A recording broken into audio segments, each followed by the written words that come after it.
Up first this evening, a study is recommending the Political Ombudsman be given more teeth, including the power to levy fines and report breaches of electoral laws to the Director of Public Prosecution's DPP.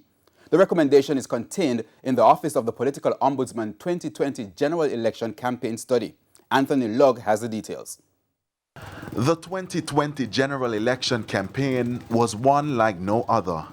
Being in a pandemic, both political parties had to change their style of campaign, moving most activities online.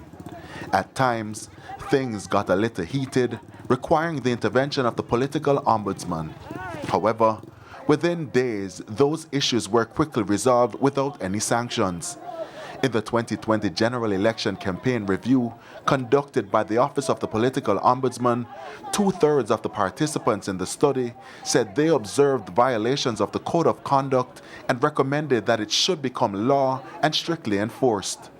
Talks about giving the Office of the Political Ombudsman more teeth have been ongoing for years, but it appears changes could be coming. The Office of the Political Ombudsman in its recommendation said the office should be given the power to apply sanctions for breaches of the Code of Conduct by politicians. Head of the Montego Bay Chamber of Commerce, Janet Silvera, responded to the recommendations.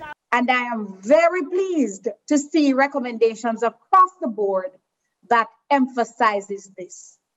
All of the recommendations that have been put forward sounds good on paper, but none of it will allow the Office of the Political Ombudsman to be taken more seriously if it is not given the power to effect penalties and sanctions for breaches of the Code of Political Conduct. David Salmon of the Political Awareness and Respect Initiative supports the recommendations. More power needs to be granted to the office to hold politicians accountable for the actions on behalf of Jamaicans. Previously, the Office of the Political Ombudsman has been described as a paper tiger.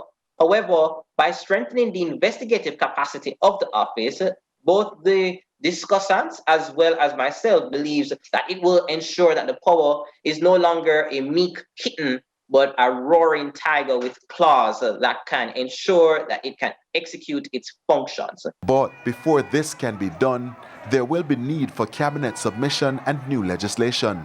Political Ombudsman Donna Parchment Brown says her office will be pushing for the legislative changes. So what do I need to do going forward? With my wonderful team here at the office and support of others, within the next 30 days, we have to create a legislative brief for the Prime Minister and the Leader of the Opposition to take forward the recommendations. So we will make presentations of the report and the summary, pull out, but also create a brief out of which a cabinet submission could be developed for the legislative amendments to go to Parliament. Your advocacy will be very helpful to us in putting this forward so that we're not a lone voice crying. Anthony Lugg, TVJ News.